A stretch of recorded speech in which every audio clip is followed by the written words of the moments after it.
네, 안녕하십니까. 저는 함께하는 교회를 담임하고 있는 이경재 목사입니다. 오늘 이 시간에는 충성된 일꾼들이라고 하는 총회에서 나온 교육 교재 제1단원이 되겠습니다. 신구약 성경 개론을 여러분들과 함께 같이 읽고 또 생각하는 시간을 갖도록 하겠습니다. 우선 첫 번째 성경의 형성 과정. 여러분들 잘 아시는 것처럼 성경이라고 하는 것이 구약과 신약으로 이루어졌죠. 그래서 원래 한글 번역이 아닌 원문을 보면 구약 성경은 히브리어와 그리고 아람어로 쓰여졌다. 또 한 가지 종류의 구약 성경이 있는데 그것은 헬라어로 쓰여진 구약 성경입니다. 보통 우리가 70인역이라고 얘기합니다. 세프투아진타 이렇게 부르는데 우리가 청주교회에서 공동 번역 성경책이 바로 이 70인역을 기반으로 해서 한글로 번역합니다. 그렇게 생각하시면 됩니다. 그래서 이런 식의 히브리어로 쓰여진 구약 성경이고요. 그 다음에 신약은 이렇게 여기 보시면 헬라어로 쓰여져 있습니다. 그래서 보통 그리스 코인의 헬라어라고 보통 얘기하는데 그런 코인의 그리스어로 쓰여진 일반 대중적인 그리스어라고 그렇게 생각하시면 됩니다. 이게 이제 신약 성경이 이런 언어로 쓰여졌다라고 하는 것을 여러분 한번 생각해 주시면 되겠습니다. 신구약 성경의 어떤 형성 과정이라고 하는 것이 뭐 모든 성경이 마찬가지겠지만은 대체로 간략하게 얘기하면 한 세 단계를 얘기할 수 있습니다. 우선은 구전으로 전승돼 내려오는 거죠.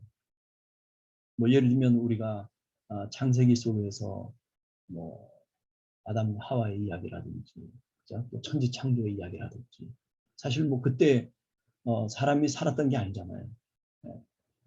그러니까 그런 것들이 이제 구전으로 이렇게 내려왔고 또 어떤 거는 이제 문서로 예를 들면 뭐 레위기라든지 출애굽기라든지 뭐 이런 등등의 많은 이야기들이 또는 사건들이 또는 역사들이 문서로 기록되면서 그것이 이제 나중에 어떤 이스라엘의 역사 속에서 어떤 큰 사건이 일어났다든지 아니면 어떤 종교적인 어떤 사건 속에서 이것을 수집하고 또 편집하고 그리고 그것을 정리해야 될 그런 상황이 이제 있는 거예요.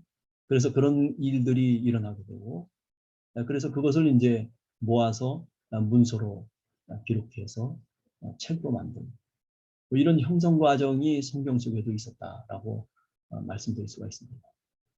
우리가 잘 아는 신구약 성경의 역사적 배경이라고 하는 것이 굉장히 스펙트럼이 시간적으로 넓다 이렇게 볼 수가 있습니다. 물론 창세기 1장에서 보면 뭐 세상이 창조되는 것부터 시작되겠지만은 그러나 대체적으로 역사라고 하는 측면에서 보면 우리가 창세기 12장에 아브라함의 이야기로부터 출발해야 되지 않나 그렇게 많은 학자들이 생각을 합니다. 그래서 이스라엘의 어떤 족장 시대를 우리가 얘기를 하죠. 아브라함, 이삭, 야곱, 그리고 요셉 뭐 이런 등등의 이야기들입니다. 그리고 난 다음에 다시 이제 애굽으로 내려와서 430년 동안 노예살을 하고 그리고 모세라고 하는 걸출한 지도자를 통해 가지고 출애굽을 하죠. 그게 이제 출애굽 시대라고 얘기할 수 있는데 이런 것들이 이제 모세 오경에 대체적으로 나타나 있다라고 보는 거죠. 그래서 주전 2000년에서 1300년.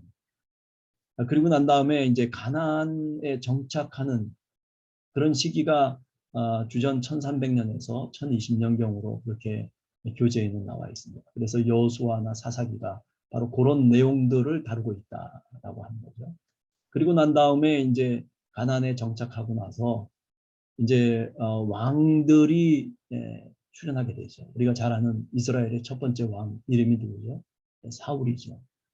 그래서 사울에 대한 이야기부터 시작해서 다윗, 솔로몬 뭐 이런 이야기들이 사무엘 상하라든지 또는 열왕기 상하, 역대 상하에 주로 기록되어 있고 또 우리들에게 잘 이야기를 전달해주고 있습니다. 결국 왕들을 통해서 왕조가 이제 멸망의 위기에 다다르게 되는데 남북 분열이 이제 로보암과 여로보암이 922년이고 그리고 북이스라엘이 아수르에게 이제 멸망하는 시기가 이제 주전 722년입니다. 그리고 남쪽의 유다 왕조가 또 멸망하는 바벨론에 의해서 멸망하지 않습니까? 그게 주전 587년이라고 그렇게 말씀드릴 수가 있습니다. 그리고 난 다음에 결국 바벨론 포로로 잡혀가죠. 그래서 주전 587년에서 538년까지를 주로 이제 바벨론 포로로 봅니다. 그러다가 이제 페르시아가 중동 지방 메소포타미아 지방을 이제 잡음으로 인해서 결국 페르시아 고레스를 통해서 이스라엘 백성들이 바벨론에서부터 예루살렘으로 돌아오게 되죠. 그리고 난 다음에 페르시아 시대가 이제 있게 되고 그때 이제 에즈라 느헤미야의 종교 개혁이 그 당시에 이제 이루어지게 되는 겁니다. 마케도니아에 우리가 잘 아는 알렉산더 대왕이 나오면서 333년에 마케도니아 제국을 만들게 되고 그래서 142년까지 로마에게 멸망할 때까지 이제 그리스 헬라 시대가 이제 시작되는 거죠. 그리고 주전 142년 이후에는 지중해의 패권을 잡고 있었던 이제 로마가 이제 통일을 하게 되는 거죠. 그래서 주전 63년에 예루살렘을 점령하게 되고 그리고 이제 우리가 잘 아는 예수님 당시에 출생할 때 헤롯 대왕이라고 하는 사람이 주전 36년에서부터 주후 4년까지 이렇게 얘기가 되고 있습니다. 그래서 이제 이때부터는 이제 신약 시대로 이제 돌아오게 되는 거죠.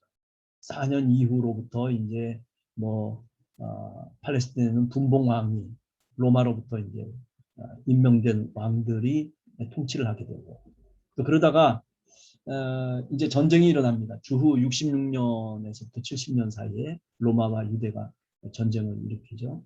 그래서 티투스라고 하는 로마 식군단을 이끌고 예루살렘에 들어와서 그래서 예루살렘을 다 멸망시키고 성전이 파괴되고 이게 이제 주후 70년이다라고 얘기할 수 있죠. 이런 어떤 역사적인 배경 속에서 사실은 많은 성경들이 쓰여지고 그리고 우리가 잘 아는 뭐 공관복음서 같은 경우에는 주로 이제 주 70년 어간에 이런 어떤 중대한 이스라엘의 역사의 변혁기 또는 요동기라고 얘기할 수 있죠. 그때 쓰여진 성경책이다라고 그렇게 말씀드릴 수가 있습니다. 자, 그 다음에 구약에 넘어가서 구약의 역사적 배경을 한번 생각해 보는 시간이 되겠습니다. 구약의 역사적 배경인데요. 여기 이제 여러분들 화면에 보시면은 이렇게 지도를 그려놓고 그리고 거기에 색깔별로 이제 여러 가지 표시를 해놨습니다. 사실 이스라엘의 출발이라고 하면 아브라함이 여기 갈대아 우르 그죠? 지방에서부터 출발해서 요 위에 하란 그리고 하란으로 갔다가 다시 이 가나안 지방으로 이제 이주를 하는 거죠. 그래서 창세기 11장 그 끄트머리에 이제 요 우르에서 하란의 이야기가 나오고 그 다음에 하란에서 이제 가나안으로 들어오는 이야기들이 이제 결국 창세기 12장에서부터 이제 시작된다라고 보시면 되죠. 그리고 가나안 땅에만 있었으면 모르는데 또 애굽으로 왔다 갔다 하는 그런 어떤 일들이 있게 되지 않습니까? 가나안에 기근이 생기게 되고 그래서 아브라함이 식구들을 이끌고 이제 애굽으로 내려갔다가 다시 돌아오게 됩니다. 이런 어떤 활동 영역을 우리가 생각을 해볼 수가 있습니다. 그래서 창세기의 어떤 지리적 영역이라고 하는 것이 이런 식으로 이제 되어져 있다. 주로 이제 가나안 지역에서 활동했던 족장들의 이야기가 창세기에 언급되고 또 보도되고 있다라고 보시면 되겠습니다. 그리고 이제 애굽으로 내려가게 되죠. 이제 나중에 요셉을 통해서 70명의 야곱의 가족들이 다 애굽에 내려가서 이제 60만 대군이 되는 거죠. 그래서 그 이야기들이 여기 가나안에서부터 파란 원으로 그려져 있는 이 활동 영역이 바로 이 출애굽기라든지 레위기라든지 민수기, 신명기의 이야기가 다 이 지역을 배경으로 해서 말씀되고 있다. 그렇게 생각되고요. 네, 그 다음에 이제 여호수아 사사기는 역시 요 빨간 걸로 그려져 있는 영역이겠죠. 네, 이제 정착을 해가지고 그래서 가나안의 족속들, 그죠? 뭐 여부수 족속이라든지 이런 육족속들을 이제 물리쳐내는, 그래서 쫓아내는 그런 시기가 이제 요 가나안 땅의 빨간 원으로 표시되어 있는 지리적 배경이 되겠습니다. 그래서 룻기라든지 뭐 사무엘상도 마찬가지입니다. 우리가 사울의 이야기를 들어보면 주로 이제 블레셋 군대와 싸우는 거죠. 영토 확장이 뭐 그렇게 크게 되지 않았고, 그러다가 이제 사무엘상하라든지 또는 열왕기에 들어가고 역대기에 들어가 보면 이제 그 다윗을 통해서 이렇게 확대가 됩니다. 그래서 유브라데 강 있는 어간까지 이제 국가적인 통치 영역이 이제 넓어지는 거죠. 그래서 구약의 역사적 배경을 이렇게 보면 이때가 가장 넓었던 지역이고 그때가 이제 바로 다윗 왕이 통치했던. 그래서 아마 이 다윗 왕에 대한 이야기가 굉장히 아이디얼하게 이제 성경 속에서도 얘기되지 않습니까? 그래서 다윗 왕조를 회복해야 된다. 뭐 이런 얘기들은 다 이렇게 가장 영토가 넓었기 때문에 라고 하는 그런 이유가 한 가지가 추가될 수 있다라고 보는 거죠. 자, 그리고 우리가 잘 아는 그 바벨론 포로기는 이제 주로 이 보라색의 영역이라고 얘기할 수 있죠. 그래서 에스겔이라든지 또는 다니엘이라든지 요나라든지 에스더라든지 이런 그 성경책은 주로 요 지방 이 지리적 배경을 다루고 있다. 그렇게 생각이 듭니다. 자, 그다음에 구약 성경이 이제 우리가 이제 쭉 보면 이렇게 뭐랄까요, 문학적 장르라고 할까요? 구분이 가능합니다. 그래서 보통 이제 우리가 창세기, 출애굽기, 레위기, 민수기, 신명기 이 5권의 책을 모세오경이라고 이야기하죠. 그래서 이 모세오경에 대한 뭐 이야기도 많이 있겠지만은 성경의 어떤 정경화 과정을 보면 주로 바벨론 포로기 전후에 많은 것들이 아까 말씀드린 것처럼 수집되고 또 편집되고 그리고 정리되어져서 그래서 기록으로 책으로 이제 남게 되는 거예요. 아마 학자들에 따라서 견해가 여러 가지 있지만은 그러나 대체적으로 학문적인 이야기 속에서 본다면 모세오경의 이야기도 이런 어떤 필요에 의해서 수집되고 그리고 정리돼서 그래서 이스라엘에게 성경책으로 하나님의 말씀으로 결국 전달된 것이 아닌가 그렇게 생각을 할 수 있습니다. 그리고 이런 어떤 구약 성경의 정경을 이제 체계적으로 말하자면 구성해 놓고 또 인정한 그런 그 랍비 회의가 있었는데 그게 이제 얌니아 회의라고 얘기를 합니다. 이 얌니아라고 하는 그 지역에서 유대교 랍비들이 모여가지고 우리가 오늘날 알고 있는 39권을 말하자면 정경으로 유대교 정경으로 이제 정하게 되는 거죠. 이런 어떤 정경화 과정이 있었죠. 그래서 모세오경이 있고 그다음에 전기예언서와 후기예언서가 있는데 전기예언서는 주로 이제 주전 한 6세기, 7세기 이때 이제 이야기를 다루고 있는데 우리가 잘 알듯이 그 구약 성경의 어떤 장르 구분이 통상 우리가 이해하는 뭐 역사서라든지 뭐 이런 것이 사실은 아니고 이렇게 전기 예언서, 후기 예언서로 이제 이야기가 되고 있습니다. 그래서 여호수아, 사사기, 사무엘상하, 열왕기 상하는 주로 이제 전기 예언서라고 얘기하고요. 후기 예언서는 두 가지로 나눠집니다. 대예언서와 소예언서. 그래서 대예언서는 우리가 성경에 보면 이사야, 에레미야, 에스겔 이걸 대예언서라고 하고, 소예언서는 주로 12개의 예언서로 되어 있죠. 그죠? 호세야, 요엘, 아모스, 그다음에 오바댜, 요나, 미나, 미가, 나훔, 하박국, 그죠? 스바냐, 학계, 스가랴, 말라기, 12개의 그 예언서를 우리가 소예언서라고 그렇게 얘기를 합니다. 여기 뭐 다니엘을 집어넣냐 마느냐라고 하는 얘기가 있지만은 여하튼 그렇게 말씀드리고 그렇습니다. 그리고 이제 성문서라고 해서 13권을 얘기하는데 시편, 욥기, 잠언, 룻기, 아가서, 그죠? 전도서, 에레미야, 에가, 에스더, 또 우리가 에즈라, 느헤미야, 그리고 역대상하. 재미난 거는 우리가 보통 이제 에즈라, 느헤미야나 역대상하는 주로 이제 역사서라고 이렇게 생각하는데, 그런데 유대인들은 이것을 성문서로 집어넣고 있다라고 하는 겁니다. 또 역시 다니엘서도 우리는 보통 이제 묵시서로 알고 있는데, 그런데 유대인들의 성경 부분을 통해서 보면 성문서로 이렇게 얘기되고 있습니다.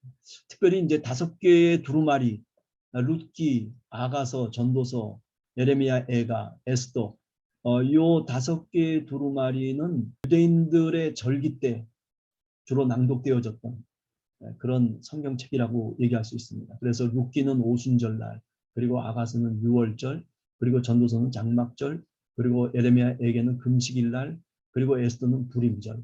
이스라엘 역사 가운데 연대가 아주 중요한 연대가 있어요. 그건 뭐냐면 남북 분열 연대가 922년 또는 학자에 따라서는 926년이라고 보는 학자들도 있습니다. 그래서 남북 분열이 되죠.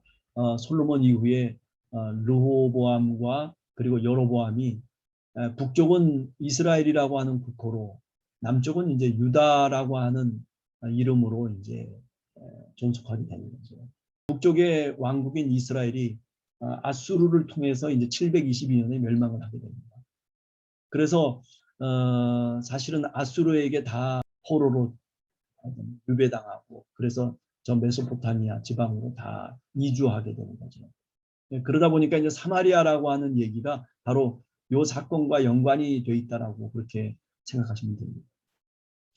그리고 이제 남쪽의 왕조였던 유다 왕국이 이제 바벨론에 의해서 멸망을 당하는 그때가 이제 주전 587년이라고 얘기할 수 있고요.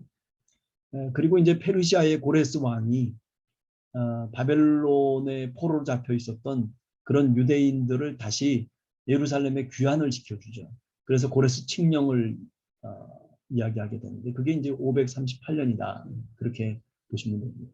그래서 북이스라엘의 멸망은 아수르 제국에 의해서 멸망을 당했고, 또 바벨론 제국에 의해서 남쪽의 유다 나라가 멸망을 했다라고 하는 거죠. 그래서 바벨론 포로기 전후해서 이스라엘 사람들이, 유대인들이 이제 역사에 대한 새로운 시각과 관점을 갖게 되는 거죠. 그래서 신명기적 역사가들이라든지 또는 역대기적 역사가들이 자신들의 역사를 다시 하나님을 믿는 그런 어떤 관점을 통해서, 믿음의 관점을 통해서 다시 역사를 재기록하게 되는 그런 것들이 이제 사실은 여기 전기예언서에 나오는 여호수아, 사사기, 사무엘상하, 열왕기상하가 주로 이제 신명기 역사가들이 쓴 거라고 그렇게 학자들은 보고 있습니다. 자, 그리고 난 다음에 예루살렘에 돌아와서 스룹바벨 성전을 이제 건축하게 되죠. 이때부터 이제 제2성전 시대라고 보통 얘기합니다. 그래서 515년부터 이제 제2성전 시대가 열리게 되고, 이때 에즈라 느헤미야를 통해서 이제 이스라엘 나라가 새롭게 종교적인 개혁을 하게 되는 거죠.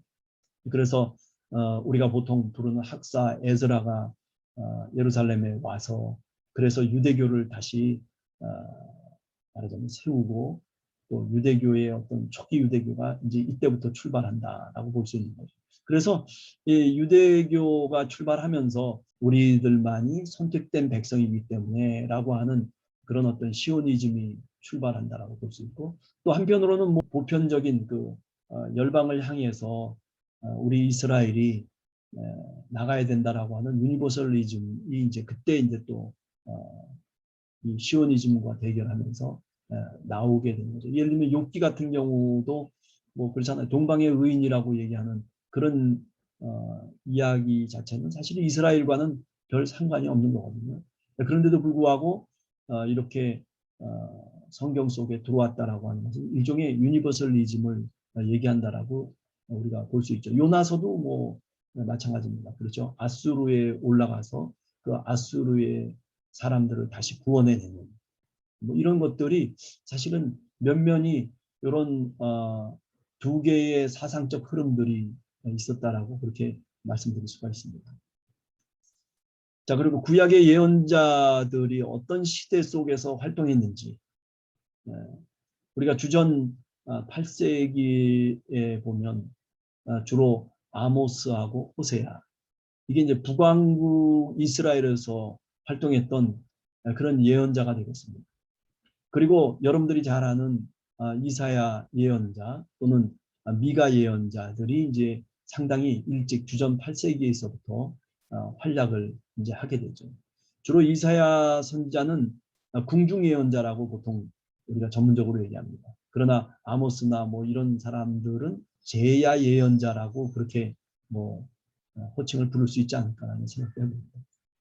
자, 주전 7세기에 활동했던 예언자들은 나훔, 스바냐, 그다음에 하박국, 그리고 에레미야 이렇게 이제 얘기할 수 있다. 다 남유다 왕국의 그 예언자들이라고 그렇게 말씀드릴 수 있습니다.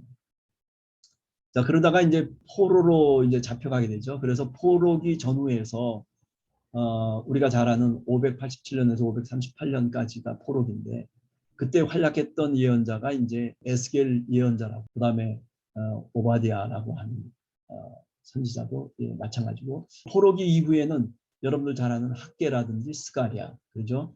또는 요엘, 요나, 말라기 이런 예언자들이 활약을 했고요.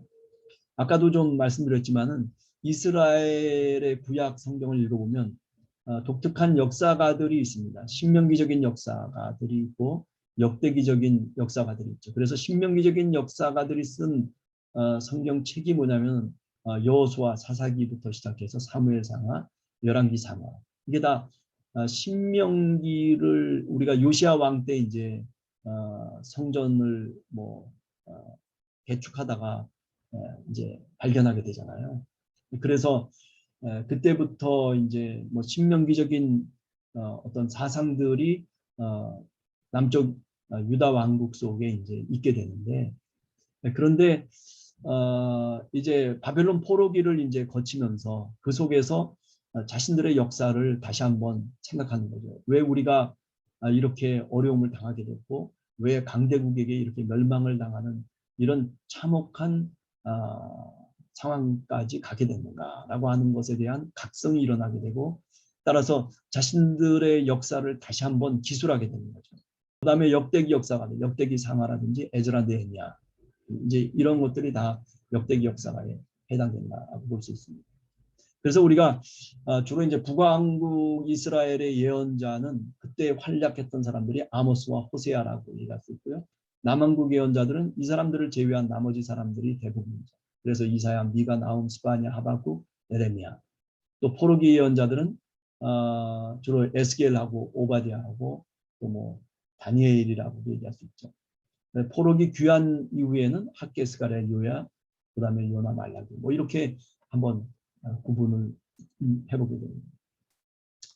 자, 그리고 이제 우리가 그러면 이 역사가들의 어떤 이야기를 좀 했는데 그런데 그 다음에 우리가 생각할 수 있는 것은 뭐냐면 이스라엘이 이 바벨론 포로기 이후에 자신들의 역사를 새롭게 쓰게 되고 그리고 새로운 어떤 각성 운동이 일어나게 되는데 요시야 때도 마찬가지죠. 그죠? 성전을 이제 이렇게 보수하면서 신명기서를 이제 발견하게 되고 그 신명기서를 통해서 유다 왕국이 새롭게 이제 자신들의 나라가 이제 어떤 사상, 어떤 종교를 통해서 어떤 믿음을 통해서 전승돼 나왔는가라고 하는 것을 생각하게 되고 또 반성하게 되는 거죠. 그리고 바벨론 포로기 이후에 이제 예루살렘에 돌아와서 많은 사람들이 종교를 다시 새롭게 개혁을 하는데 그 가운데 한 사람이 이제 에즈라라고 얘기했었죠. 여러분들 아마 에즈라서를 통해서 잘 알 수 있을 것입니다. 백성들에게 다 모이게 해서 율법을 낭독하고 또 뿐만 아니라 여러 가지 이방인들과 결혼했던 그런 어떤 이스라엘의 문제를 해결하죠. 그래서 이방인들을 다 자신들의 그 팔레스틴 영토에서 추방해내는, 그래서 율법을 엄격하게 적용하고 또 율법을 통해서 나라를 세우는, 그러다 보니까 이제 모세의 업적을 계승할 수 있는 그런 사람으로 추앙을 받는 사람이 이제 에즈라였었는데, 그 에즈라가 일종의 종교 개혁을 단행을 했다라고 볼 수 있는 거죠. 뭐 그때 시대에 똑같이 이제 느헤미야가, 그죠? 주로 이제 느헤미야는 이제 총독으로 와서 여러 가지 정치적이고 종교적인 것들을 또는 율법에 대한 것들을 이제 개혁을 하게 됩니다. 특별히 약자보호법에 근거해서 제1차 종교 개혁을 일으켰는데, 그때 이제 신년을 이야기하면서, 물론 이것이 역사 속에서 과연 계속 지속됐냐라고 보면 많은 학자들은 지속됐다라고 보지 않죠. 그때 한번 그런 일들이 있었고 그 다음에는 국가를 통치해 나가면서 그게 어렵기 때문에 사실은 포기됐다, 이렇게 이제 얘기들을 하기도 합니다. 자, 이렇게 이제 구약에 대해서 쭉 여러분들과 더불어서 뭐 수많은 이야기가 있지만은 이 짧은 시간에 어떻게 얘기하겠어요. 단지 우리가 총회 교재 속에서 나와 있는 내용들 중에 몇 가지를 좀 보완해서 제가 여러분들이 이해하기 쉽도록 그림을 통해서 설명을 드렸습니다. 자, 그래서 구약이라고 하는 것이 도대체 뭐냐라고 얘기할 때 여러분들 교재를 보시면은 이렇게 쓰여져 있어요. 삼위 하나님의 활동에 대해 기록하고 있는 책이 바로 구약이다. 하나님의 활동에 대해서, 즉 하나님이 왜 어떻게 세상을 창조했는지, 그리고 오랜 역사의 흐름 속에서 어떻게 피조물인 인간과 자연을 하나님께서 다루셨으며 또 그들에게 무엇을 요구하시는지를 기록한 책이 바로 구약의 성경책이다 라고 말씀합니다. 따라서 구약에 있어서도 하나님의 계시의 말씀과 행위가 기록되어 있고 하나님의 섭리와 의도가 잘 드러나 있다라고 얘기하고 있습니다. 구약은 단순히 율법의 모음집이 아니라 하나님을 주인공으로 하는 구원의 이야기들과 그리고 인간을 찾아오셔서 원하시는 그 삶의 방식, 또 예배의 방법을 우리들에게 알려주고 있다, 이렇게 이제 말씀드릴 수가 있습니다. 자, 이제 신약으로 이제 넘어가 보도록 하겠습니다.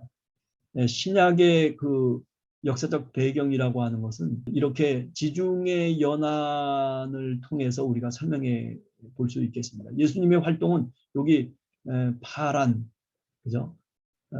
원으로 그려놓은 이 팔레스틴 지역이 예수님의 활동 지역이죠. 그러던 것이 이제 점차로 사도 바울을 통해서 또는 스테반이 순교하고 난 다음에 그 디아스폴라 유대 기독교인들이 있었는데 그런 사람들을 통해서 이제 점차로 수리아 안디옥에 그 사람들이 모이게 되죠. 그래서 그 속에서 안디옥 교회를 이제 세우게 되고 그 안디옥 교회가 이제 이방 선교의 중심이 되면서 그들이 이제 그리스도인이라고 하는 그런 호칭을 얻게 되고 그것을 통해서 1차 선교행이 바울과 바나바를 통해서 여기 녹색 지역입니다. 그죠? 아시아 지역을 주로 1차 선교 여행으로 이제 지역으로 이제 선교를 했고, 그리고 이제 2차, 3차는 이제 바울과 실라가 또는 디모데가 이제 합세해서 그래서 지중해 연안과 그리스, 마케도니아, 아가야 그리고 뭐 저 아덴 지역에 있는 이 지역을 나름대로 2차, 3차 선교 여행을 통해서 교회를 세우고 복음을 확산했다라고 얘기할 수 있죠. 물론 사도 바울이 나중에 로마에 가서 이제 순교를 하게 되는데 우리가 로마에도 많은 기독교인들이 있었다라고 그렇게 로마서에 보면 우리가 알 수가 있죠. 물론 바울이 가서 선교한 것은 아니지만은 그러나 신학의 역사적 배경이라고 하는 것이 이렇게 로마 그리고 그리스 그리고 아시아 여기 이제 중동 지역에 특별히 이제 팔레스틴 지역, 이스라엘 지역을 우리가 이렇게 신약의 역사적 배경으로 나름대로 설명할 수가 있겠습니다. 자, 그리고 그 다음에 이제 구약 성경을 구분하는 것처럼 신약 성경도 이제 문학적인 어떤 구분이 가능하죠. 복음서가 있고 역사서가 있고 그리고 서신서가 있다. 이렇게 이제 크게 보면 세 가지로 나눌 수 있는데 물론 묵시서라고 하는 게 나중에 네 가지의 어떤 구분으로 우리가 말할 수가 있습니다. 그래서 복음서는 마태, 마가, 누가, 요한 그리고 역사서는 사도행전이 이제 사도들의 어떤 복음 전파의 역사를 설명하고 있죠. 잘 우리에게 기록해서 전해주고 있습니다. 그리고 이제 서신서는 이제 주로 바울이 쓴 전기서신, 후기서신으로 제가 이렇게 나눠봤는데 전기서신서는 이제 데살로니가 전서, 갈라디아서, 고린도 전서 주로 50년에서 55년에 쓰여진 편지들이라 그렇게 생각되고요. 그 다음에 이제 뭐 중후기라고 얘기할 수 있는 것이 55년에서 60년 사이, 뭐 학자들에 따라서는 조금 다를 수도 있겠습니다만은 빌립보서, 에베소서, 골로새서, 빌레몬서, 데살로니가 후서. 물론 데살로니가 후서가 과연 바울이 편지를 쓴 것이냐라고 하는 것에 대해서는 학자들이 많은 의문을 품고 또 인정하지 않는 학자들도 분명히 있습니다. 자, 그 다음에 이제 우리가 바울이 목회서신을 썼다라고 해서 목회서신서로 분류하는 디모데 전후서하고 디도서가 있습니다. 자, 우리가 보통 일반 서신서라고 얘기하는 건데요. 이런 것들은 그냥 히브리서, 야고보서, 베드로 전후서, 요한 1, 2, 3서, 그리고 유다서 이렇게 구분을 하죠. 그리고 여러분들이 잘 아는 요한계시록은 이제 묵시서라고 얘기하죠. 묵시문학을 다루고 있는 그런 성경책이다 이렇게 얘기할 수가 있겠습니다. 주로 이제 이단들이 이런 것들을 이제 많이 얘기를 해죠. 그래서 이제 좀 복음서를 조금 더 나눠보면 공간복음서라고 해서 그저 예수님의 생애에 대해서 똑같은 관점을 갖고 얘기하고 있는 복음서가 이제 마가, 마태, 누가. 마가복음이 제일 먼저 쓰여졌다 이제 보통 그렇게 얘기를 합니다. 그리고 요한복음서는 예수는 누구냐? 물론 공간복음서에서도 예수가 누구냐? 뭐 하나님의 아들이다 또는 메시아다. 뭐 이런 등등의 설명들을 하고 있지만은 요한복음서는 특별히 독특하게 예수님이 누구시냐라고 할 때 우리가 도마의 신앙 고백에서 알게 되듯이 그분이 바로 하나님이셨다. 또 요한복음 1장에 보면 그분이 말씀이신 하나님이셨다. 상당히 기독론이 중심이 돼서 그래서 신학적으로 쓰여진 책이 바로 요한복음서다 이렇게 얘기할 수 있습니다. 그 다음에 이제 사도행전은 우리가 보통 역사서라고 얘기를 하는데 누가 썼느냐 하면 바로 누가복음을 쓴 누가가 썼다라고 하는 거죠. 그래서 첫 번째 책이 누가복음이고 두 번째 책이 사도행전 1장 1절 이하에 보면 두 번째 책에 대해서 얘기하고 있죠. 그래서 두 번째 책이 이제 사도행전이다라고 얘기할 수 있어요. 이거는 아주 순수한 히스토리로서의 역사를 다뤘다라기보다는 신학적 역사서다라고 해서 독일 말로는 게슈시테라고 그렇게 얘기를 할 수 있는데 주로 이제 해석된 역사서라고 그렇게 우리가 사도행전을 성격을 규정짓고 있습니다. 자, 그러면서 우리가 바울이 처음에 가졌던 그런 어떤 신학 사상이 과연 끝에도 똑같은가? 물론 똑같은 것들이 많겠죠. 그러나 또 역시 바울의 신학 사상도 점차로 발전했다라고 그렇게 많은 학자들은 이야기를 하고 있습니다. 바울의 서신을 읽어보면 율법에 대한 공격적인 이해들이 이제 많이 나옵니다. 그렇죠? 율법이 전혀 필요 없다라고 하는 것이 이제 갈라디아서에 나오죠. 굉장히 논쟁적이고 공격적이고 그리고 율법의 무용론을 이제 얘기를 하는 경우가 이제 정기 서신서에 나오죠. 그러나 후기 바울 서신에 들어가 보면 율법의 무용론보다는 율법을 좀 수용하는 쪽으로 이제 점차로 바뀌어져 가는 것을 알 수가 있습니다. 그런 점에서 우리가 바울의 신학 사상이라고 하는 것이 그냥 정체되어 있는 것이 아니고 정지되어 있는 상태에 있었던 것이 아니라 이렇게 생각과 믿음과 신앙이라고 하는 것이 발전돼 나간다라고 하는 측면을 우리가 생각해 볼 수 있죠. 그런 점에서 오늘 우리들도 마찬가지라고 생각해요. 여러분들이나 저나 그저 처음 믿었던 그 모습대로만 믿는 것이 아니고 또 시간이 흘러가면서 많은 것들이 바뀌게 되는 거죠. 생각도 바뀌고 신앙의 어떤 내용도 바뀌고, 그죠? 그냥 고백만 해서 끝나는 것이 아니라 우리가 살아가는 삶 속에서 이제 하나하나 좀 더 성숙된 그런 신앙인으로 발전해 나갔듯이 역시 바울도 그와 같았다라고 얘기할 수 있죠. 사실 바울에게 있어서는 유대교와의 갈등도 사실 문제였지만은 그러나 교회 내의 율법주의자들과 사도 바울은 정말 지루한 싸움을 했다라고 얘기할 수 있어요. 사실은 유대교와의 싸움이라고 하는 것은 뭐 그렇게 바울이 신경을 안 씁니다. 왜냐하면 유대교는 유대교고 또 우리 기독교는 기독교회니까 뭐 그렇게 뭐 회당에 들어가서 뭐 사도행전에 보면 뭐 복음을 전하기도 하지만은 그러나 뭐 다시 이방 세계 속에서 이방인들에게 복음을 전하지 않습니까?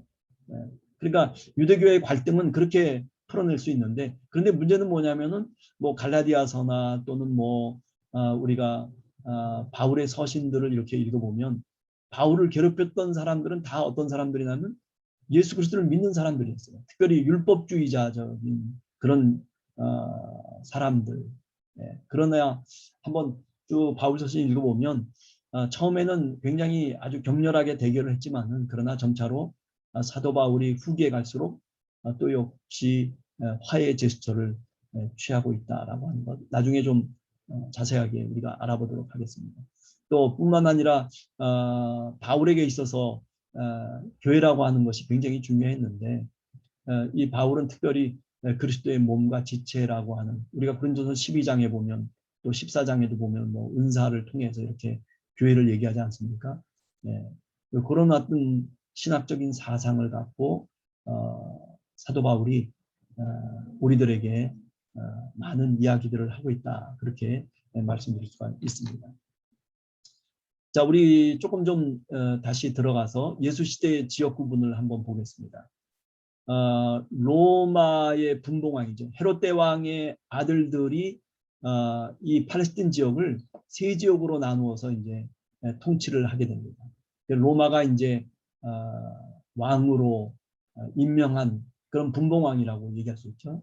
그래서 헤롯 아켈라오, 요 사마리아하고 여기 유대 지역, 유대가 제일 밑에 지역이고 그 위에가 이제 사마리아 지역 아닙니까? 요 두 지역을 헤롯 아켈라오가 통치를 했던 지역입니다. 근데 이 헤롯 아켈라오가 굉장히 사람이 독하고 악했어요. 그래가지고 로마에서 분봉왕 자리를 뺏기게 됩니다. 그래서 이제 그 다음에 나오는 게 뭐냐면 로마의 총독들이 주로 와서 통치를 하게 되는데 그게 이제 바로 유대 지역하고 사마리아 지역을 예수님의 시대 속에서 보면 빌라도가 이제 통치를 하고 감독을 하게 됩니다. 그리고 이제 헤롯 안티파스가 있었는데 헤롯 안티파스는 이 갈릴리 지역, 예수님이 주로 활동했던 지역이죠. 갈릴리 지역하고 그리고 요 베레아 지역, 요 지역을 주로 이제 다스렸던 분봉왕이 헤롯 안티파스입니다. 그리고 이제 헤롯 빌립이라고 하는 사람이 있는데 이 사람은 여기 이 빌립 영지 이쪽을 이제 주로 이제 다스렸다. 그래서 헤롯 빌립은 이제 주로 뭐 잘 얘기가 성경 속에 안 나오죠. 요 두 지역이 이제 주로 성경 신약 성경 속에 대두되는 그런 지역이라고 그렇게 말씀드릴 수가 있습니다. 자, 이렇게 해서 예루살렘에서부터 또는 갈릴리로부터 예수님을 따르던 제자들이 이제 교회를 형성하죠. 그래서 우리가 보통 마가복음 16장에 보면 예수님이 부활하시고 난 다음에 그죠? 천사가 나타나서 너희들이 왜 여기 있느냐? 갈릴리로 가봐라. 거기 부활하신 그리스도께서 계시다.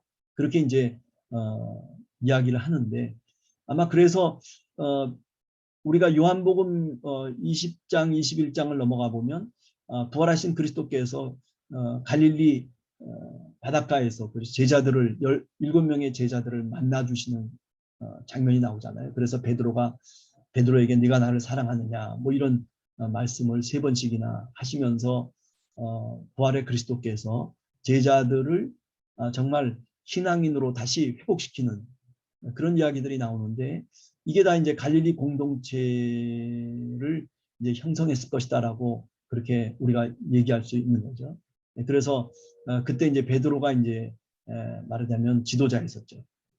그리고 사도행전에 이제 들어와 보면 이제 그 갈릴리 공동체가 아닌 예루살렘 교회를 우리가 이야기할 수 있잖아요. 그러니까 아마 갈릴리 공동체는 그렇게 오랫동안 있었던 공동체는 아니었을 것이고 이제 예루살렘에 와서 사해 옆에 예루살렘 이쪽이 예루살렘이 있지 않습니까? 이쪽에서 있다가 부활하신 그리스도를 만나고 난 다음에 그들이 규합을 하고 그래서 이제 다시 예루살렘에서 이제 모여서 기도하고 120명의 사람들이 마가의 다락방에서 모여서 간절하게 기도했다라고 그렇게 사도행전 1장에 이야기하고 있지 않습니까? 그래서 이제 사도행전 2장으로 넘어가면 어떻게 돼요? 오순절날 성령이 임하시는 거죠. 그래서 그 성령의 충만함 속에서 이제 예루살렘 교회가 출발을 했다라고 보통 이야기하죠. 그러면서 처음에는 이제 베드로나 요한이라든지 사도들이 이제 주로 교회의 리더였다라고 본다면 나중에 사도행전 한 15장으로 넘어가서 보면 이제 시간이 한참 지난 거죠. 보면 이 예루살렘 모교회의 그 리더십이 누구에게 넘어가냐면 예수님의 형제인 야고보에게 이제 넘어갔다라고 하는 것을 알 수 있죠. 그래서 야고보가 베드로가 말하고 난 다음에 이제 많은 이야기들을 이제 주장하고 있죠. 그래서 바울이 예루살렘 교회에 갖고 왔던 그런 신학적인 문제들, 그렇죠? 믿음으로 구원을 받는다라고 하는 바울의 복음에 대해서 이제 야고보가 이제 인정을 하면서 그러면서 몇 가지 이제 전제를 달지 않습니까? 네, 그런 내용들이 종합해 보면 이 예루살렘 모교회의 리더십이 이렇게 사도들을 통해서 처음 출발했지만은 그러나 예수님의 형제인 야고보에게 그 리더십이 이제 넘어갔다라고 볼 수 있죠. 갈라디아서 우리가 2장에 안디옥 사건이 나오는데 그 안디옥 사건을 보더라도 예루살렘에서 이제 야고보를 만났다라고 하는 이야기를 사도 바울이 하고 있는 것으로 보면 상당히 예수님의 형제인 야고보가 초대교회에 중요한 역할을 했다라고 그렇게 얘기할 수 있습니다. 자, 우리가 여기 보면 히브리파, 헬라파 사도행전 6장에 보면 그죠?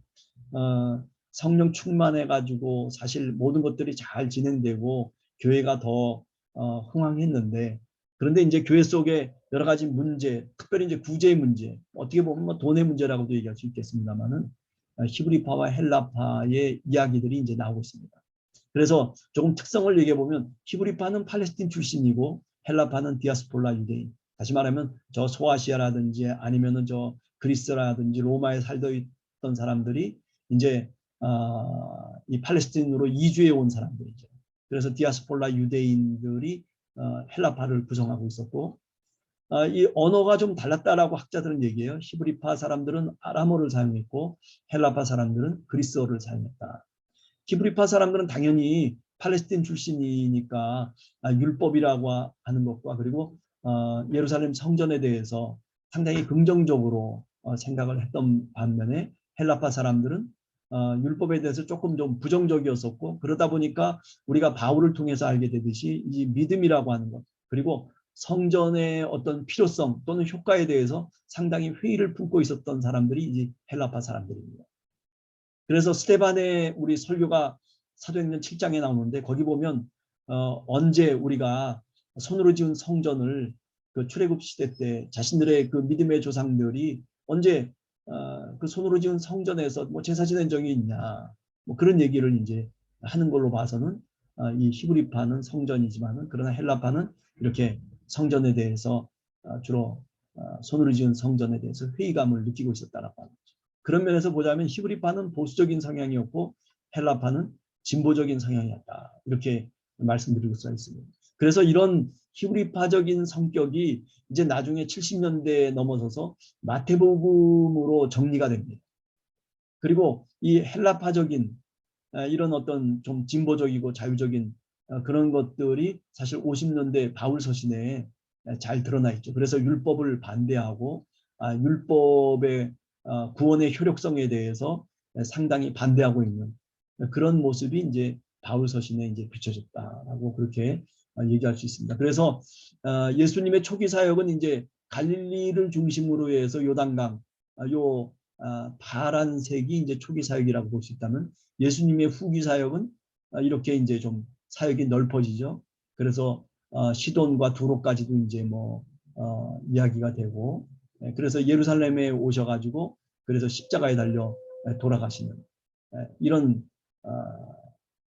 말하자면 지리적인 영역을 우리가 한번 생각할 수 있고 또 예수님의 제자들은 이제 이렇게 좀 더 이방을 향해서 확대해가는 복음의 확대를 우리가 한번 생각하고 이것이 이제 수리아 안디옥까지 이제 올라가는 거죠. 그렇죠? 그래서 스데반의 순교를 통해서 이제 그런 일들이 동기가 돼서 넘어가게 됩니다. 자, 우리 신약 성경의 기록 연대를 한번 보세요.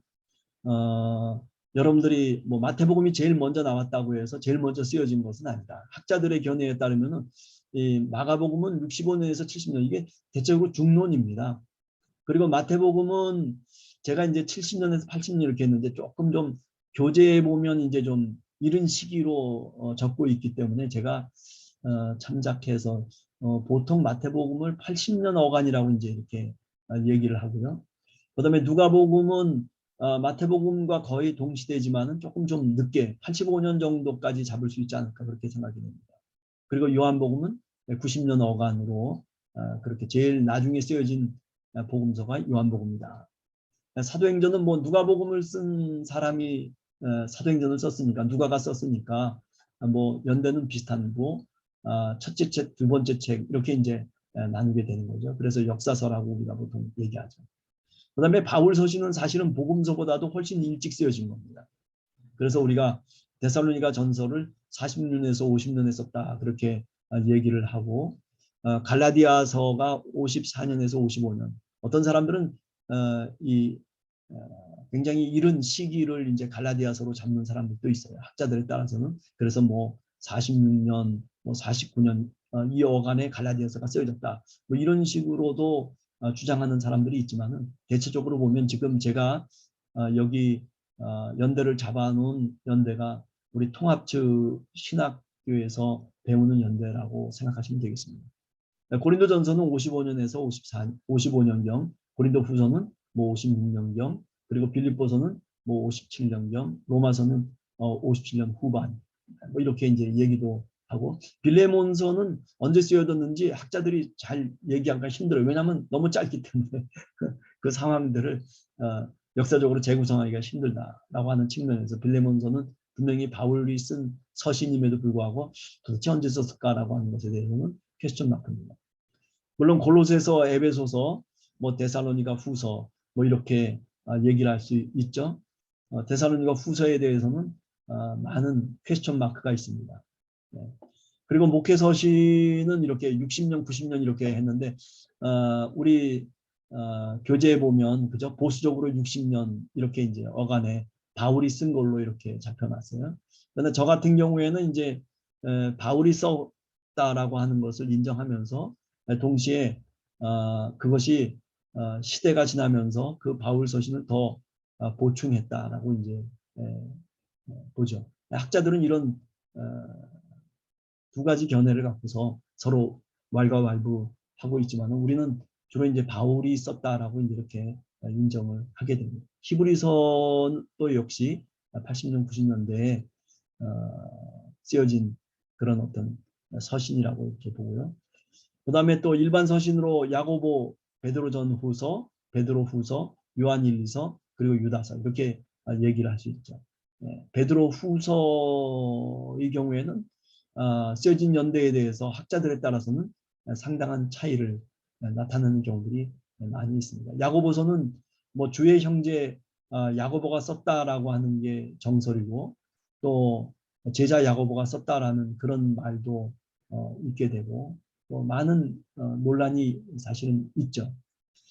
그 다음에 우리가 잘 아는 이제 요한계시록은 이제 묵시서에 해당되는 거죠. 기록연대가 주로 90년 어간이라고 이렇게 이야기들을 하고 있습니다. 자, 이제 마지막으로 이제 신약 시대의 어떤 시대적인 전환점에 대해서 좀 생각을 해봅니다. 이것은 뭐 교재에 있는 내용은 아니고요. 우리가 여러분 잘 아시듯이 주 30년에 우리 나사렛 예수님께서, 우리의 주님께서 이제 죽으시고 부활하셨죠. 이것이 이제 도화선이 된 거죠, 사실은. 그죠? 그래서 신약 시대가 이때부터 사실은 열렸다고 그렇게 우리가 얘기할 수 있고, 물론 예수님이 이 땅에 오시는 그 시대부터 뭐 얘기를 해도 우리가 충분히 가능하겠습니다만은, 그러나 전환점이라고 하는 측면에서 본다면 예수님의 죽음과 부활이라고 하는 것이 세계의 모든 역사를 다 바꿔놨다, 이렇게 말씀드릴 수가 있겠죠. 그래서 로마서 1장 3, 4절에 보면 사도 바울이 이런 얘기를 해요. 육신으로는 다윗의 혈통으로 나셨고 성결의 영으로는 성령이죠. 죽은 자 가운데서 부활하사 능력으로 하나님의 아들로 선포되셨으니 곧 우리 주 예수 그리스도시다. 그죠? 육신으로는 다윗의 혈통으로 언제 나셨어요? 주전 4년에 이제 나셨다. 이제 그렇게 얘기를 하죠. 다윗의 혈통으로 나셨다. 그런데 이제 그분이 그냥 단순한 인간인 걸로 생각을 했는데, 그런데 십자가 위에서 죽으시고 난 다음에 3일 만에 다시 부활을 하셔서 죽은 자들의 첫 열매가 되신 거죠. 그러면서 그 부활의 능력을 통해서 이 세상이 깨닫게 되는 게 뭐냐면, 그분이 바로 하나님의 아들이셨구나. 그분이 메시아였었구나. 그분이 요한복음에 가서 보면 바로 말씀이신 하나님이셨구나. 그죠? 그렇게 이제 선포가 되고 또 성경으로 기록되게 된 거죠. 바로 그분이 바로 우리의 주님이시고 예수 그리스도시다라고 사도 바울은 이렇게 분명하게 고백을 하고 또 로마서 1장에 쓰고 있습니다. 자, 이제 두 번째가 오순절 성령이 이제 임하는 사건이죠. 오순절날 성령이 임했어요. 120명의 사람들 위에 각각 임했다, 그렇게 이야기하지 않습니까? 그래서 그것을 통해서 주님의 교회가 이제 출발하게 되는 거죠. 그게 이제 사도행전 2장 1절 이하에 나오는 내용입니다. 자, 그러면 교회가 이제 출발을 하게 되는데, 그런데 교회가 이제 성령 충만하고 모든 것들이 다 부흥을 하고 아무 문제도 없었는데, 그런데 이제 교회 속에 여러 가지 문제들이 생기기 시작해요. 그죠? 여러분들이 잘 아는 아나니아와 삽비라의 이야기가 사도행전 5장에 나오잖아요. 또 더 나가서 사도행전 6장에 보면 이제 히브리파 헬라파가 구제를 문제를 삼아 가지고 그래가지고 서로 이제 좀 다투게 되죠. 물론 그 다툼을 통해서 사도들이 그 문제를 잘 해결하면서 그 한 해결의 방법으로 일곱 집사, 다시 말하면 디아스폴라 헬라 유대 기독교인들을 말하자면 집사로 이제 7명의 집사로 임명을 하고 소명을 주게 되죠. 이제 그런 일들이 계기가 되면서 결국 헬라파 유대 기독교인들의 리더라고 할 수 있는 이 스데반이 이제 사도행전 7장에 보면 이제 순교를 하게 됩니다. 그가 갖고 있었던 그 생각이 불순하다는 거죠. 그래가지고 예루살렘의 어떤 당국이 이제 헬라파 유대인들을 핍박하게 되고 그러면서 이제 흐트러지게 돼버리는 거죠. 그 가운데 이제 어떤 일이 있게 되냐면 사도행전 우리가 9장을 보면 다메섹으로 가는 중에 바로 이렇게 불순한 세력들을 잡으려고 이제 다메섹으로 가는 중에 부활의 그리스도를 만나게 되죠. 누가? 사도 바울, 사울이라고 하는 청년이 이제 만나게 됩니다. 그걸 주로 이제 주후 33년경에라고 이제 생각을 하는데, 그래서 사도 바울이 유대교로부터 이제 다시 회심을 하게 되고, 그리고 이제 부활의 그리스도를 만나면서 이방인의 사도로서의 소명을 받게 되는 거죠. 그게 이제 사도행전 9장에 나오는 내용이 되겠습니다.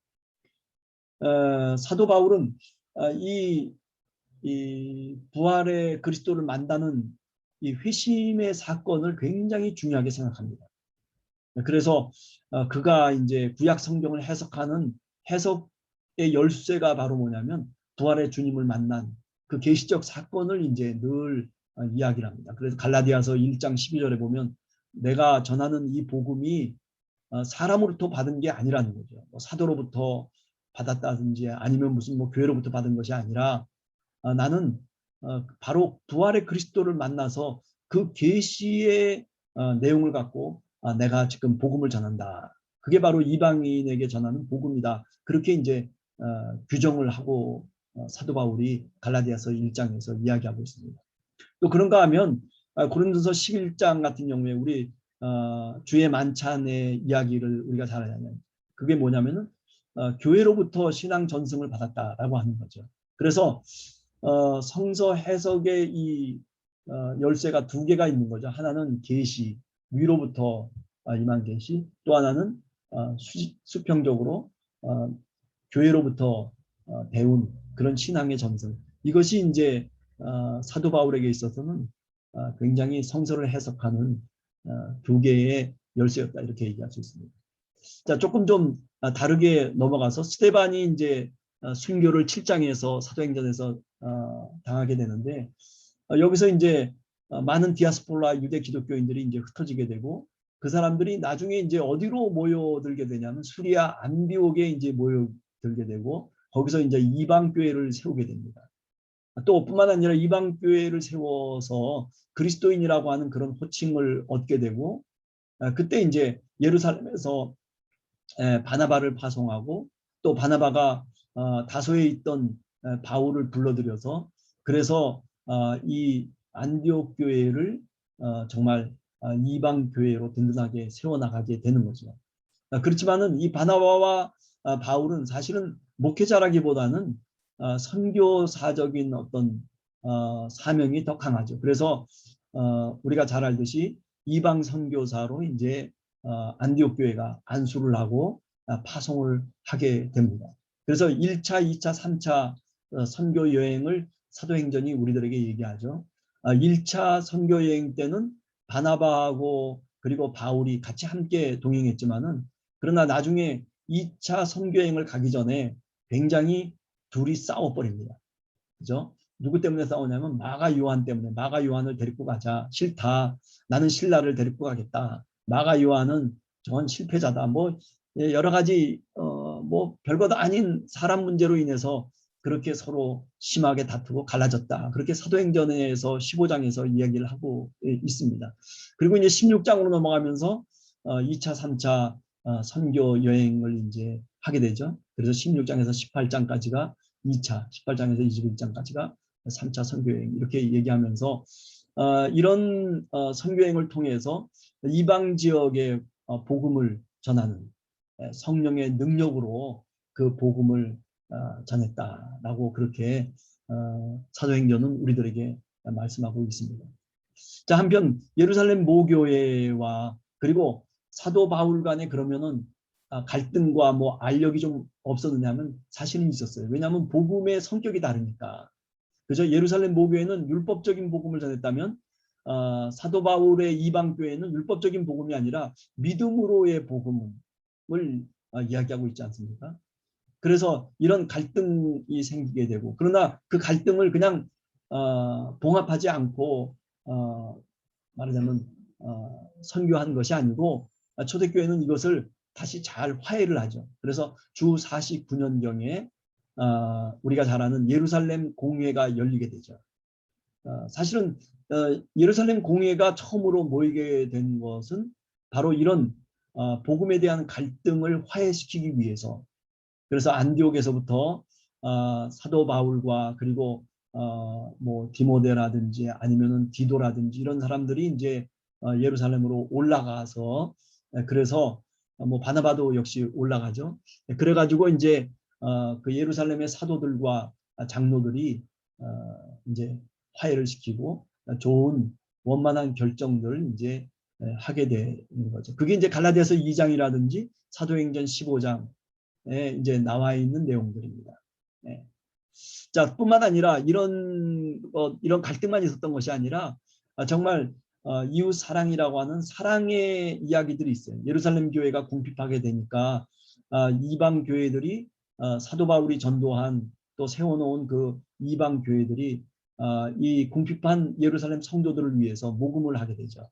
그래서 한 2, 3년에 걸쳐서 빌립보 교회라든지 또는 고린도 교회를 중심으로 해서 주후 55년에서 56년경에 바울과 또 바울의 그 일행들이 예루살렘 교회에 이런 모금들을 전달을 합니다. 그게 이제 로마서 15장 25절과 28절에 나와 있는 내용입니다. 여러분들이 한번 찾아보시면 되겠습니다.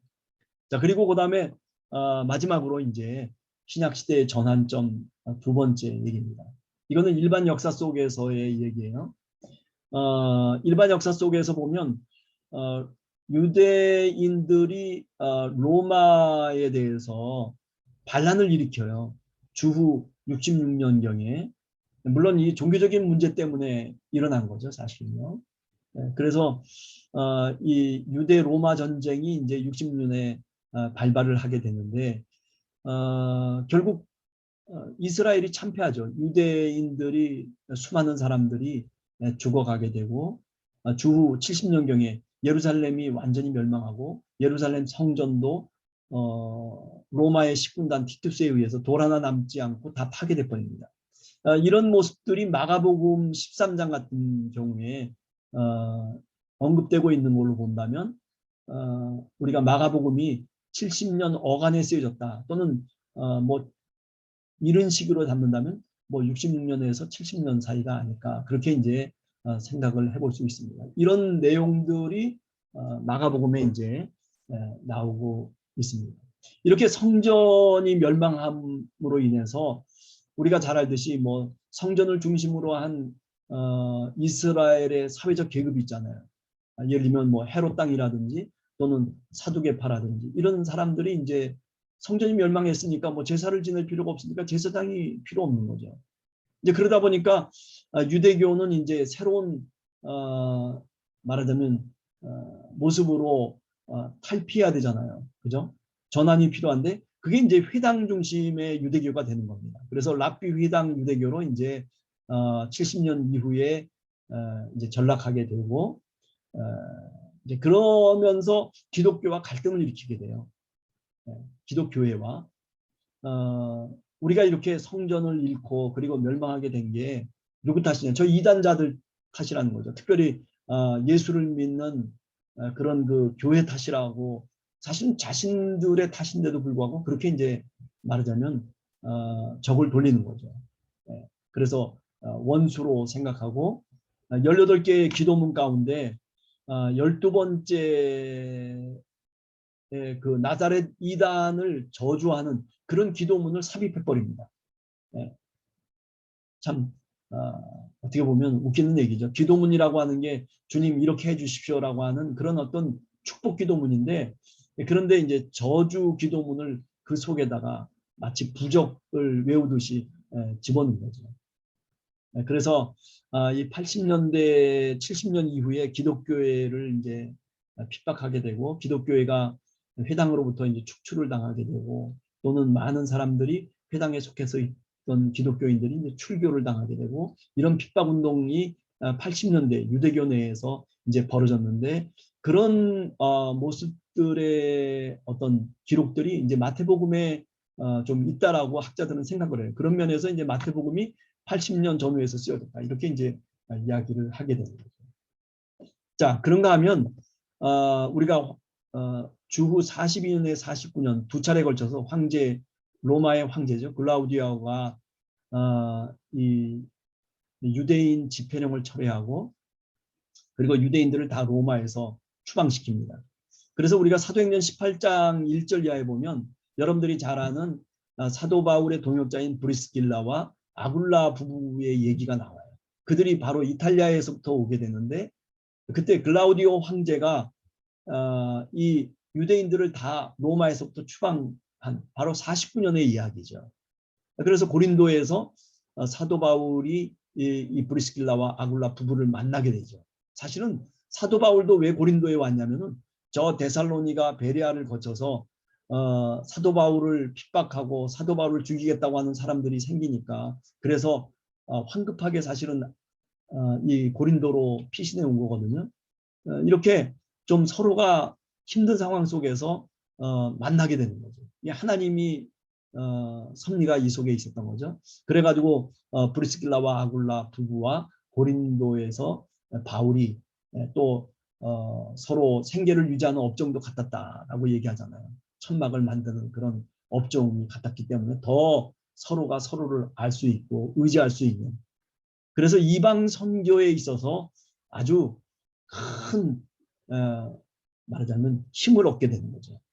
네, 그런 것들이 이제 사도행전 18장에서 나오고 로마서 16장에 보면 많은 사람들을 소개하는데 이 브리스길라와 아굴라에 대해서 인사를 하죠. 그들은 나의 동역자로서 죽음을 무릅쓰고 정말 복음 선교를 위해서 도왔다라고 그렇게 사도 바울이 얘기를 하고 있습니다. 이런 것들이 다 어떻게 보면 굉장히 시대적인 전환점들이라고 이방 선교의 어떤 박차를 가하는 그런 사건이었다라고 얘기할 수 있는 거죠. 또 주 63년에서 64년에 네로 황제가 기독교회를 핍박하죠. 사실은 로마의 그 화재를 자신이 일으켰음에도 불구하고 그런 어떤 정신 나간 짓을 했음에도 불구하고 그것을 이제 기독교인들에게 돌려버리죠. 저 기독교인들이 로마를 불질렀다. 이렇게 이제 얘기를 하면서 그때 주로 이제 바울과 베드로 또는 많은 사도들이 순교를 하게 됩니다. 특별히 바울과 베드로는 로마에서 이제 순교를 하죠. 그래서 우리가 쿼바디스 도미네 그죠? 그런 베드로에 대한 이야기가 이제 나오게 되는 거죠.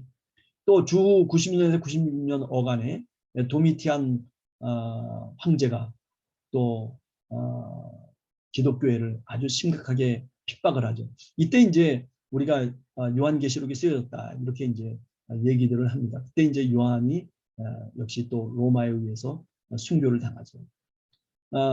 이런 기독교에 대한 핍박이 주로 이제 로마라고 하는 이탈리아 지역보다는요. 오히려 아시아 지역, 특별히 에베소 지역이 아주 굉장히 핍박이 강했던 지역입니다. 그래서 에베소에 소위 그 커뮤니케라고 하는 지방의회가 있었는데 여기서는 특별히 황제 숭배 예배를 많은 그 식민지 백성들에게 강요를 했던 거죠. 이제 그래서 이때 이제 기독교인들이 굉장히 이 숭배 예배에 참석하지 않음으로 인해서 그래서 많은 박해를 받게 되고 그리고 많은 순교자들이 이때 이제 발생이 하게 됩니다. 뭐 이런 내용들이 우리가 계시록의 어떤 역사적 배경이라고 그렇게 얘기할 수 있겠습니다. 자, 우리가 이제 지금까지 구약과 신약의 여러 이야기들을 쭉 해왔습니다. 여러분들 이 동영상을 보시면서 한 번 더 반복해서 이렇게 볼 수도 있고 또 이렇게 읽어볼 수가 있겠습니다. 물론 교재를 기반으로 해서 제가 나름대로 신구약 성경에 있어서 중요한 부분들을 발췌해서 그래서 여러분과 함께 같이 배우고 가르쳐 봤습니다. 바라기는 여러분들이 보다 더 성경을 깊이 이해했으면 좋겠다라는 생각이 듭니다. 물론 성경은 읽기 쉬운 책이에요. 그럼에도 불구하고 굉장히 이해하기 힘든 믿음이 아니고서는 또는 믿음에 따른 어떤 지식을 갖고 있지 않고서는 사실은 이해하기 힘든 또 책이기도 합니다.